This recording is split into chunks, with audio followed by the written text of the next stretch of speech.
के रख देंगे 2 से 2 मिनट। अच्छे से मिक्स। इसमें सिर्फ नमक शामिल करेंगे और कुछ भी नहीं शामिल तो उठाएंगे। ये देखिए, ये देखिए इस तरीके से इसमें हम मैदे में शामिल कर देंगे इसको।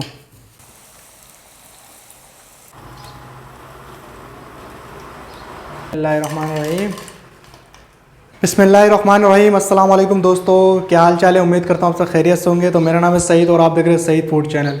तो आज की जो रेसिपी मैं आपको लेके हाजिर हुआ हूँ वो है आलू के जिंगर पकोड़े। आलू के जिंगर पकोड़े क्रिस्पी और नहायत खस्ता किस तरीके से बनेंगे, इफ्तार में, रमज़ान में किस तरीके से आप इसको बना सकते हैं, मुकम्मल गाइड करने वाला हूँ इस वीडियो में। तवज्जो से सुनिए। तो चलिए सीधा वीडियो की तरफ चलते हैं। बिस्मिल्लाहिर्रहमानिर्रहीम। सबसे पहले हमने आलू छील लेना है इस तरीके से। आलू हमने छील लिया। अब इसको हम बारीक बारीक कट के स्लाइस कर लेंगे। आप चाहे तो मशीन की मदद से भी कर सकते हैं, मैं यहाँ हाथों की मदद से करूँगा, छुरी से इस तरीके से। बिस्मिल्लाहिर्रहमानिर्रहीम। पतला उतना अच्छा है। ये देखिए इस तरीके से आलू को अपने बारीक बारीक काट लेना है। इसको अच्छे से अपने धो लेना है, वॉश कर लेना है। ये देखिए अच्छे से धोने के बाद इसमें पानी निकाल देना। अच्छे से खुशक करने के बाद धनिया, ये देखिए धनिया आप तकरीबन 2 से 3 टेबल स्पून के करीब आप धनिया इसमें शामिल कर देंगे। 2 से 3 अदद हरी मिर्च मलिर वाली छोटी वाली, हाफ़ टेबल स्पून ज़ीरा पाउडर, हाफ़ टेबल स्पून नमक सॉल्ट शामिल कर देंगे और half tablespoon red chilli powder शामिल कर देंगे इसमें। इसको कर लेते हैं अच्छे से मिक्स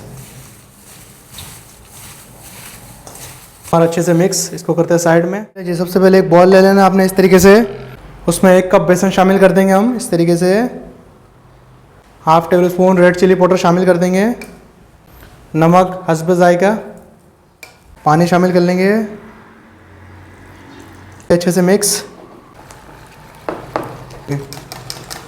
बहुत ही आसान और बहुत ही सिंपल रेसिपी मैं आपके साथ शेयर करने जा रहा हूँ। हमारा इस तरीके से देखिए बटर तैयार हो चुका है। इसको हम रखते हैं साइड में। 1 कप मैदा ले लेना अपने इस तरीके से। हाफ़ टेबल स्पून नमक शामिल कर देंगे। इसको कर लेंगे इसमें मिक्स। इसमें सिर्फ नमक शामिल करेंगे और कुछ भी नहीं शामिल करेंगे हम। सबसे पहले आपने इसको इसमें डिप करना है। मैदे में इसको शामिल कर देंगे इस तरीके से। ये देखिए कितना ही क्रिस्पी बनेगा हमारा आलू के पकोड़े के जिंगर। ये देखिए इसके ऊपर तो क्रिस्पीपन है, ये रहेगा इसमें। चलिए जी सारे माल को हम इसी तरीके से शामिल करेंगे।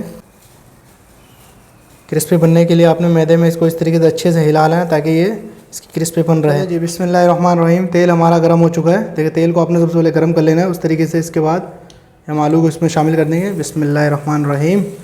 इसमें ये देखिए तेल को आपने थोड़ा गर्म रखना है इस तरीके से।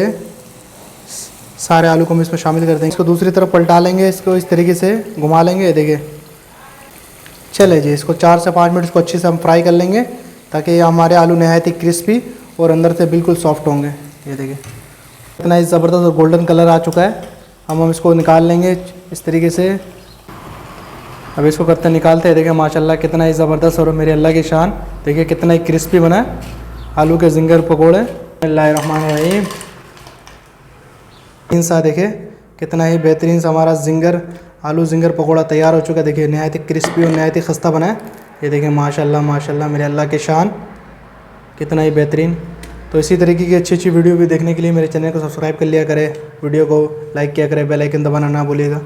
तो उम्मीद करता हूँ कि ये वीडियो आपको अच्छी लगी होगी। वीडियो अच्छी लगी तो चैनल को सब्सक्राइब कर लिया करें, वीडियो को लाइक करें, दोस्तों के साथ ज़रूर शेयर किया करें ताकि इसी तरीके की अच्छी अच्छी वीडियो मैं आपके लिए लाता रहूँ।